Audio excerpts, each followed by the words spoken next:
चलिए आज एक बहुत ही प्राचीन, बहुत ही गहरी गाथा सुनते हैं। ये वो कहानी है जिसे जंगम योगी मतलब वो कलाकार जो घूम घूम कर शिव कथा सुनाते हैं, अपने एक बहुत ही खास अंदाज में गाते हैं। ये कहानी है शिव और पार्वती की, भक्ति की और तपस्या की। तो आइए इस दिव्य कथा में खो जाते हैं। लगन शिव से लगा बैठे, जो होगा देखा जाएगा। सोचिए इस लाइन के बारे में। ये सिर्फ एक लाइन नहीं है, ये पार्वती के अटूट विश्वास की, उनकी आस्था की एक गूंज है। बस इसी एक वाक्य में ना उनकी पूरी यात्रा का, उनकी पूरी कहानी का सार छिपा है। ये लाइन हमें सीधे भक्ति और समर्पण की एक अलग ही दुनिया में ले जाती है।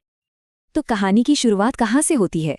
कहानी शुरू होती है उस सबसे बड़ी शक्ति से जिसके इर्द गिर्द ये पूरा ब्रह्मांडीय नाटक रचा गया है, और वो है भगवान शिव यानी महादेव। अच्छा, तो इन कलाकारों की गाथा के हिसाब से महादेव कौन है? वो है देवों के देव, मतलब सबसे ऊपर, सबसे सर्वोच्च। और ये समझना बहुत जरूरी है, पता है क्यों?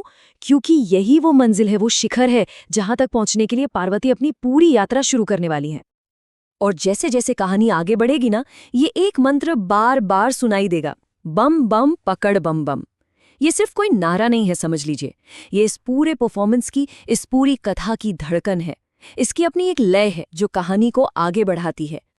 चलिए अब मिलते हैं इस कहानी की नायिका से, पार्वती से, जिनका जन्म ही एक बहुत खास, एक दिव्य मकसद के लिए हुआ था। उनका भाग्य पहले से ही तय था। तो देखिए, पार्वती का जन्म राजा हिमाचल के घर तो हुआ, इसमें कोई शक नहीं। लेकिन उनकी किस्मत, उनकी नियति महलों की दीवारों तक सिमटने वाली नहीं थी। वो थीं पहाड़ों की बेटी, और उनका जन्म बस एक ही लक्ष्य के लिए हुआ था, महादेव से मिलना।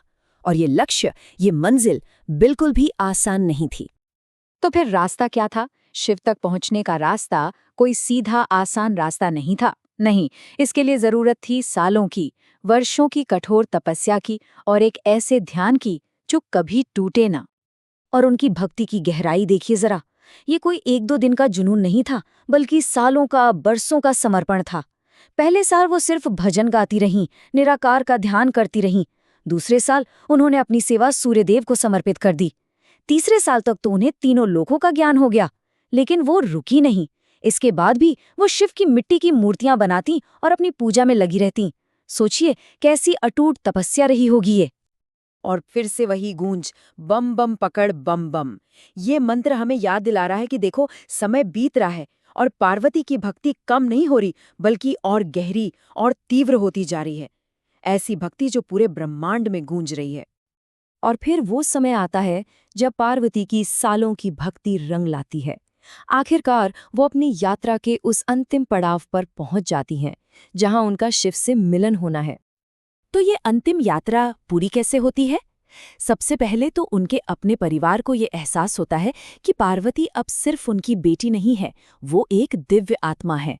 इसके बाद वो शिव पूजा के लिए यात्रा पर निकल पड़ती हैं, और फिर रास्ते में उनकी मुलाकात एक ब्राह्मण से होती है।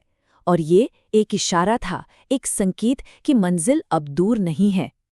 पर यहाँ पे ना कहानी एक बहुत ही अनोखा मोड़ लेती है।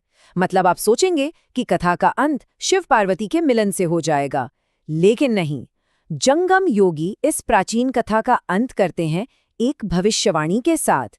एक ऐसी भविष्यवाणी जो हमारे आज के दौर यानी कलयुग के बारे में एक बहुत बड़ी चेतावनी है।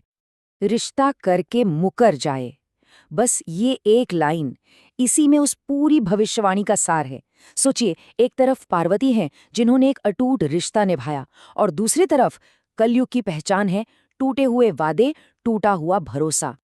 और उस आने वाले युग के संकेत क्या बताए गए हैं?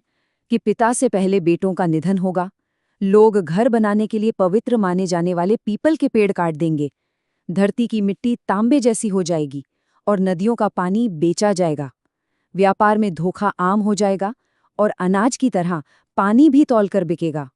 ये सिर्फ कोई हल्की फुल्की चेतावनी नहीं है, ये तो सामाजिक और पर्यावरणीय पतन की एक बिल्कुल साफ तस्वीर है।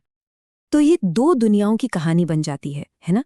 एक तरफ है पार्वती की दिव्य खोज, उनकी अटूट भक्ति, उनका आध्यात्मिक अनुशासन, और दूसरी तरफ है कलयुग का दौर, जहां वादे टूटते हैं, जहां सिर्फ भौतिक लालच है और चारों तरफ धोखा है। ये कथा हमें सिर्फ एक कहानी नहीं सुना रही, ये असल में हमें एक आईना दिखा रही है। तो सवाल ये उठता है कि इस प्राचीन कहानी का आज हमारे लिए क्या मतलब है?